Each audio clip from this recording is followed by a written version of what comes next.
Hello students, आप लोग पहुंच चुके हैं ट्वेल्थ में।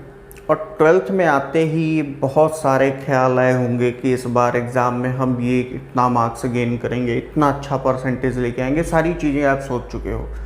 लेकिन अब कैसे आप वो जो भी आपने सोचा है, आपने जो भी गोल डिसाइड किया है, अपने उस गोल को कैसे अचीव करोगे, उसको कैसे आप इस तरीके से अपनी पढ़ाई को मैनेज करो।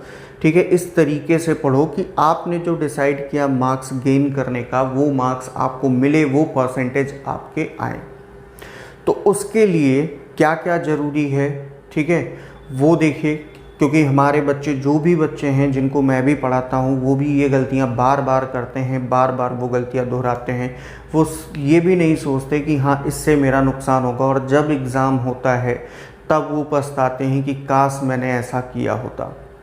कई सारे बच्चे ऐसे हैं जिनको मैं पढ़ा चुका हूँ और वो बार बार यही गलती कर देते हैं। जो बच्चे उसको फॉलो करते हैं सही तरीके को पढ़ाई के, वो लोग अच्छा स्कोर करते हैं, और जो फॉलो नहीं करते हैं वो बाद में पछताते हैं कि काश थोड़ा सा हमने और मेहनत किया होता। तो क्या मेहनत करनी है, कैसे करनी है, कैसे हमें गोल अपना अचीव हो सकता है जो हमने सेट किया है 95 प्लस का। अब 95 प्लस आप मार्क्स भी ले सकते हो,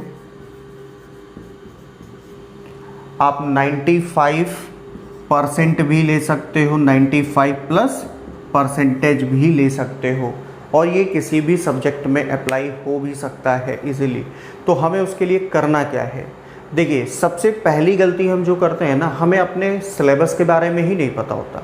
टीचर आके क्लास में बता दिया, कोचिंग में बता दिया गया, बस उसके अलावा कहीं कोई सिलेबस हमको नहीं पता। बुक में आगे दिया है, पेज पलटा, हाँ सिलेबस दिया है, ठीक है हटाओ, बस इसके अलावा हम कोई भी ध्यान नहीं देते हैं। ठीक है, तो अब उसको हम कैसे क्या करें, उसके लिए सिलेबस के लिए तो भाई घर से निकलो। अगर आपके पास लैपटॉप कंप्यूटर है, भाई मोबाइल में मत रखना कि फ़ोटो खींच के रखो, ठीक है, क्योंकि मोबाइल में रखी हुई चीज़ें, फ़ोन में जो चीज़ें आप सेव रखते हो, लैपटॉप में सेव रखते हो, कभी कोई देखता नहीं, और देखता भी है तो उतना जो है उसका इम्प्रेशन नहीं होता। ठीक है, तो आपके पास प्रिंटर है तो खुद प्रिंट आउट निकालो, नहीं है तो घर से बाहर निकलो, पैर निकालो थोड़ा सा, ठीक है, जाके प्रिंट आउट निकालो, और क्या निकालो, अपना सिलेबस। आपको अपने सब्जेक्ट का सिलेबस पता होना चाहिए कि सीबीएसई ने कितना आपके लिए सिलेबस दिया है कि आप इतना पढ़ो। ठीक है, दूसरी चीज़ हमें क्या करना है, एनसीईआरटी टेक्स्ट बुक को ज़रूर पढ़ना है। एनसीईआरटी टेक्स्ट बुक को ज़रूर पढ़ना है।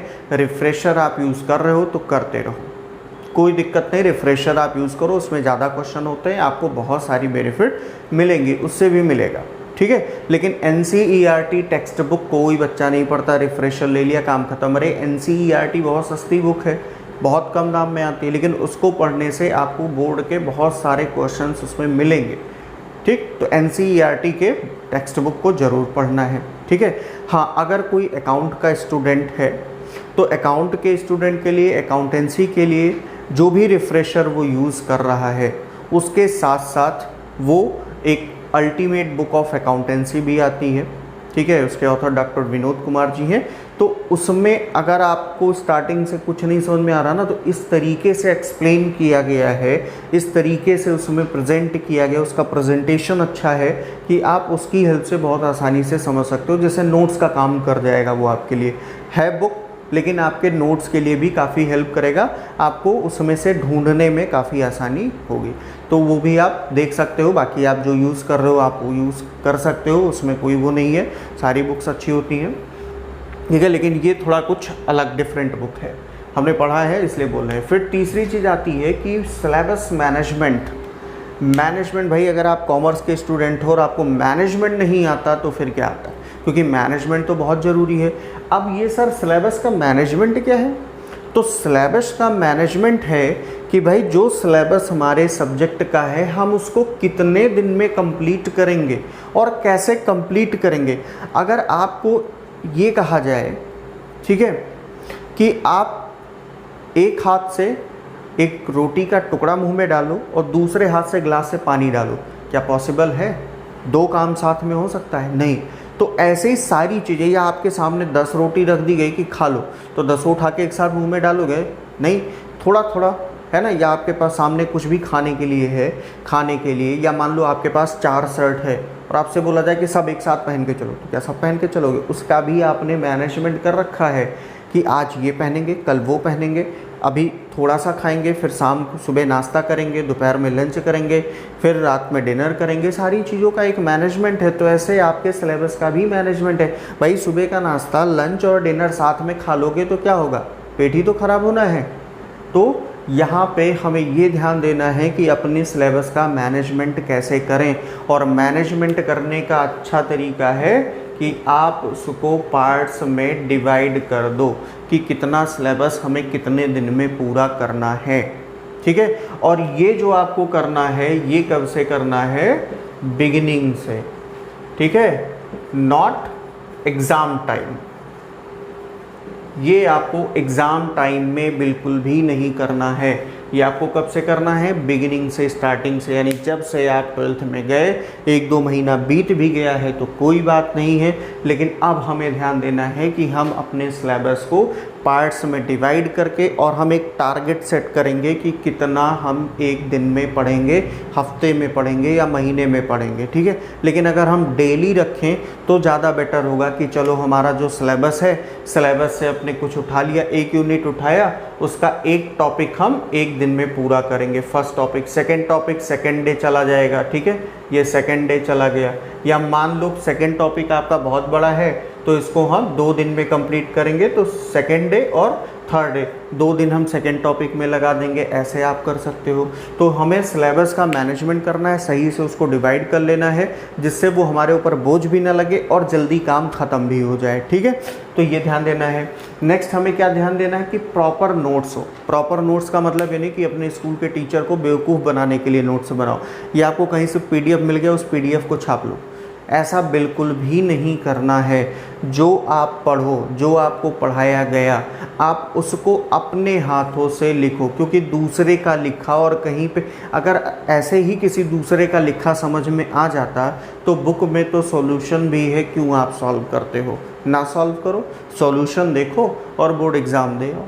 क्योंकि जब आप कोई चीज़ सॉल्व करते हो, लिखते हो, तो वो आपके सीधे दिमाग में बैठता है, वो सीधे आपके दिमाग में बैठेगा। तो ये चीज़ ध्यान रखना कि नोट्स हम खुद बनाएंगे, किसी की कॉपी नहीं करेंगे, किसी दूसरे से नहीं लेंगे।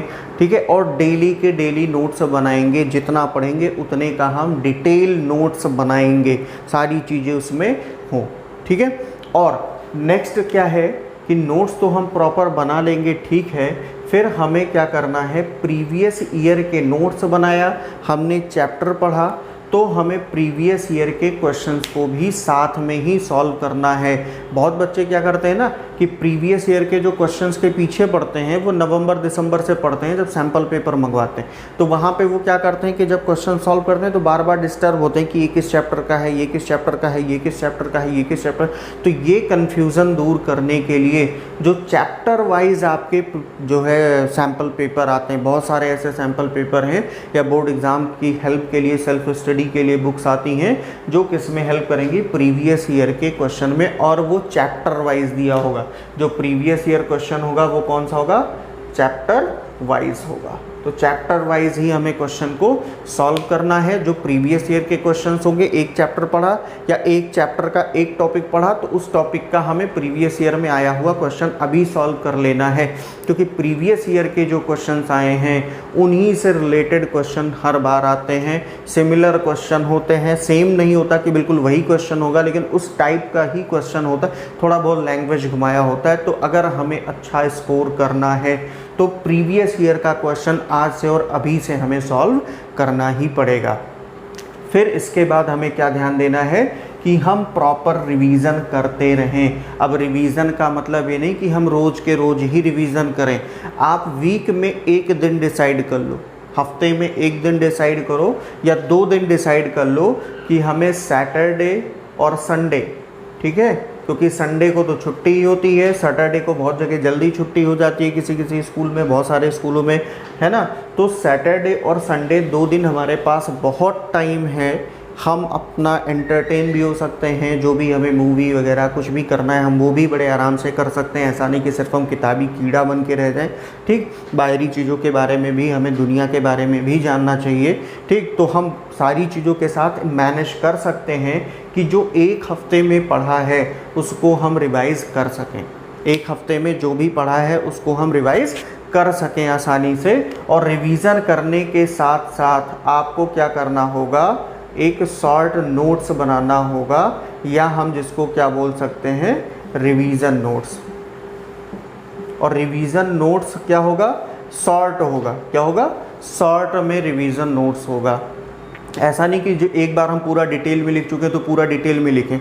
जैसे कोई भी आप चैप्टर पढ़ते हो तो चैप्टर के एंड में देखो समरी दी होती है ना, उसको शॉर्ट करके इंपॉर्टेंट चीज़ें दी होती हैं। बस उसी तरीके से आपको एक रिवीजन नोट्स भी बनाना है। ये बहुत काम करेगा, चाहे आप प्रॉपर नोट्स पूरा डिटेल से बनाओगे या शॉर्ट नोट्स बनाओगे, रिवीजन नोट्स बनाओगे, ये भी आपको बहुत फ़ायदा करेगा एग्ज़ाम के लिए आपके, ठीक है, आपको अच्छा स्कोर दिलाने में। अब जब हम ये कर लेंगे, सारी चीज़ें कर ली, तो अब सर एक दिन में कितना हम पढ़ लें। भाई हम सुबह स्कूल निकले 7 बजे, 3 बजे घर पहुँचे, 2 कोचिंग जाना है, 3 कोचिंग जाना है, सर 7 बज गए, आप कैसे पढ़ें, थक जाते हैं। ठीक है, आप क्या करो, सब्जेक्ट सारे ध्यान देने हमें, और उसको डिवाइड कर लो कि आप कौन कौन सा पढ़ोगे, ठीक है। आप एक टफ सब्जेक्ट, एक इजी सब्जेक्ट, एक टफ सब्जेक्ट, एक इजी सब्जेक्ट, ऐसे ले लो। तो आपके पास जो सैटरडे का दिन बचेगा, एक एक 2-2 दिन पढ़ो। सैटरडे के दिन आप थोड़ा थोड़ा रिवाइज, कुछ उसमें से सैटरडे को रिवाइज कर लो, कुछ संडे को रिवाइज कर लो, आपका रिवीजन कंप्लीट हो जाएगा, ठीक है। तो ये मैनेजमेंट हमें ध्यान देना है। और सबसे बड़ी बात, जो चीज़ें हमारे लिए नुकसानदायक हैं, नुकसानदायक का मतलब जो हमारे डिस्ट्रैक्शन हैं, जो हमारी पढ़ाई को डिस्टर्ब करते हैं, उन चीज़ों से हमें दूर रहना है। दूर रहने का मतलब ये नहीं कि बिल्कुल ही दूर रहना है, आप उससे रहो, उसका यूज़ करो, ठीक है। जैसे अब समझ गए होंगे कि सोशल मीडिया वगैरह की बात कर रहे हैं, कोई टीचर बात करेगा तो बच्चों को इसी के बारे में समझाएगा और आप लोग को बुरा ज़रूर लगेगा, क्योंकि अरे ये तो खेलने से मना कर रहा है, ये तो मोबाइल चलाने से मना कर रहा है, टीवी देखने से मना कर रहा है। ठीक है, लेकिन अपना जो एक्सपीरियंस है, हमें जो पता है कि यही सबसे बड़ा रीज़न होता है कि आपके मार्क्स नहीं आते हैं, क्योंकि आप पढ़ाई पे ध्यान नहीं देते हो। आज का कल, कल का परसों, परसों का 2 दिन बाद, 4 दिन बाद, हफ्ते भर बाद, 10 दिन बाद, 20 दिन बाद, यही करते रहते हो, टालते हो। तो कोई भी काम हमें टालना नहीं है। अगर भूख लगी हो हमें, तो क्या हम बोलेंगे कि कल खाएंगे? अगर हमें प्यास लगी हो तो क्या बोलेंगे 4 घंटे बाद पानी पिएंगे? ऐसा नहीं करते ना, हम उसकी तरफ खींचे चले जाते हैं। तो अगर आपका अंदर से मन कर रहा है कि हमें स्कोर करना है, ठीक, तो आप उसकी तरफ जाओगे, आप ये सारी चीज़ें फॉलो करोगे। तो इस बात को ध्यान रखिएगा, ठीक है। और ऐसा नहीं कि हाँ सिर्फ मार्क्स की ही वैल्यू है, ये हम लोगों का बोल सकते हैं एक तरीके से दुर्भाग्य है कि हम यहाँ पे बच्चों की नॉलेज को, उनके टैलेंट को नहीं देखा जाता है। मार्क्स अगर उनके अच्छे हैं तो वो अच्छे हैं सोसाइटी में, ठीक है। सोसाइटी इतनी चली गई है, इस तरीके, इस जगह पे चली गई है कि वो मार्क्स को वैल्यू देती है, बच्चे के टैलेंट को नहीं, क्योंकि सारे बच्चे एक जैसे नहीं होते कि सब एक जैसा कर पाएँ, ठीक है। सब के लिए सारी सिचुएशन और सारे प्रॉब्लम्स अलग अलग होते हैं। अब कोई बच्चा उसमें अच्छा कर पाता है, कोई नहीं कर पाता, तो जो नहीं कर पाता उसके पास कुछ और भी टैलेंट्स होते हैं, ठीक है। लेकिन फिर भी क्या करें, मजबूरी है, पढ़ना तो पड़ेगा ही, मार्क्स लाना ही है। तो अगर मार्क्स लाना है तो ये चीज़ों को आप फॉलो करो। और अगर कोई प्रॉब्लम होती है, कोई अकाउंट्स का बच्चा है, तो वीडियो को देखता रहे, उसे अच्छी नॉलेज मिलती रहेगी, टॉपिक्स अच्छे से क्लियर होता रहेगा। कोई डाउट होगा तो डाउट भी क्लियर किया जाएगा, ठीक है। और मिलते हैं नेक्स्ट वीडियो में। Thank you.